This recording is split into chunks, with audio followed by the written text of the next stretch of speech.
రేపు మంగళవారం మంచి రోజు. బీరువాలో ఇది పెడితే 24 గంటల్లో మీ బీరువా మొత్తం డబ్బుతో నిండిపోతుందని. మంగళవారం బీరువాలో ఇది పెడితే నోట్ల కట్టలు మీ ఇంటిలో పడతాయి. వీటిని పెడితే అనవసరంగా చేసే ఖర్చులు కూడా తగ్గిపోతాయి. లక్ష్మీదేవి అనుగ్రహం కలుగుతుంది.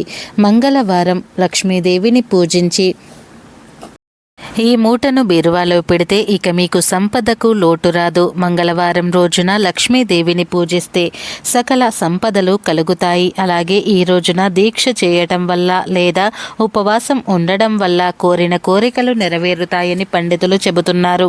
మంగళవారం రోజు లక్ష్మీదేవిని తెలుపు ఎరుపు పువ్వులతో పూజించాలి. పండ్లు లేదా ఏవైనా స్వీట్స్ నైవేద్యంగా పెట్టాలి. ఇవేమీ లేకపోయినా పాలు అయినా సరే నైవేద్యంగా పెట్టవచ్చు. లక్ష్మీ అష్టోత్తర శతనామావళి చదివి పూజిస్తే శుభం జరుగుతుంది. మంగళవారం లక్ష్మీదేవిని ప్రసన్నం చేసుకోవడానికి ఈ విధంగా పూజించండి. ఆ తల్లి అనుగ్రహం తప్పకుండా లభిస్తుంది.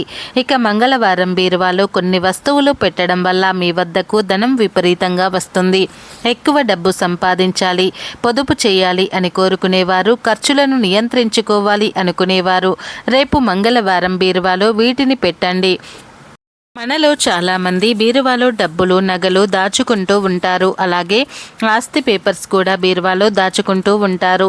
మీరు వీటిని రెట్టింపు చేసుకోవాలి అనుకుంటే బీరువాలో వీటిని పెట్టండి. డబ్బు, బంగారము, ఆస్తులు తప్పకుండా రెట్టింపవుతాయి.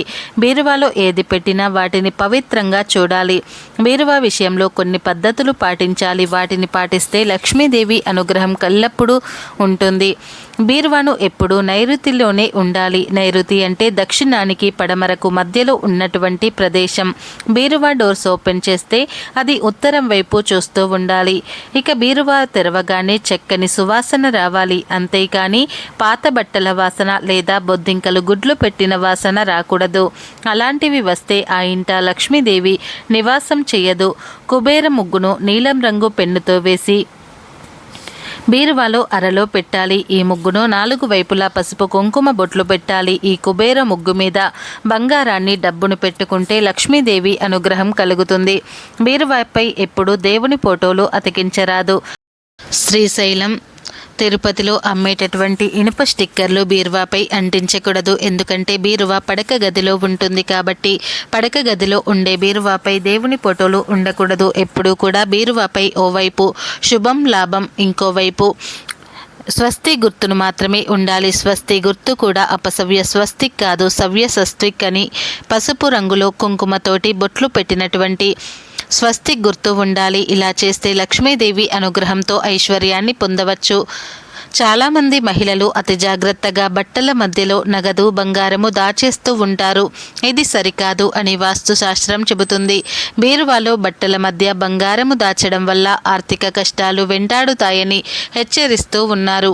లక్ష్మీదేవి స్థానాలైన డబ్బు, బంగారం వంటి వాటికి విశిష్టమైన దైవత్వం ఉంటుంది. అందుకే వాస్తుశాస్త్రం ఏం చెబుతుంది అంటే మనం పడుకునే మంచం మీద బంగారము, వెండి, డబ్బులు ఎట్టి పరిస్థితుల్లోనూ కూడా పెట్టుకోకూడదు. మంచం అనేది భోగస్థానం. అలాంటి ప్రదేశంలో దైవత్వంతో ఉన్న డబ్బు, బంగారం పెడితే లక్ష్మీదేవి ఆగ్రహించి ఇంటిని విడిచి వెళ్ళిపోతుంది.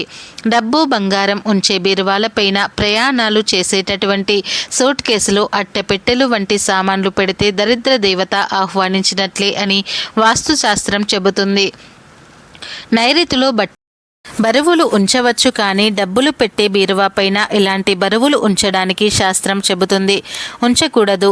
బీరువా విషయంలో ఈ నియమాలు పాటిస్తే మీ ఆర్థిక పరిస్థితి చాలా వరకు మెరుగుపడుతుంది. అలాగే మీ ఇంటిపై లక్ష్మీదేవి అనుగ్రహం కూడా ఎల్లప్పుడూ ఉంటుంది.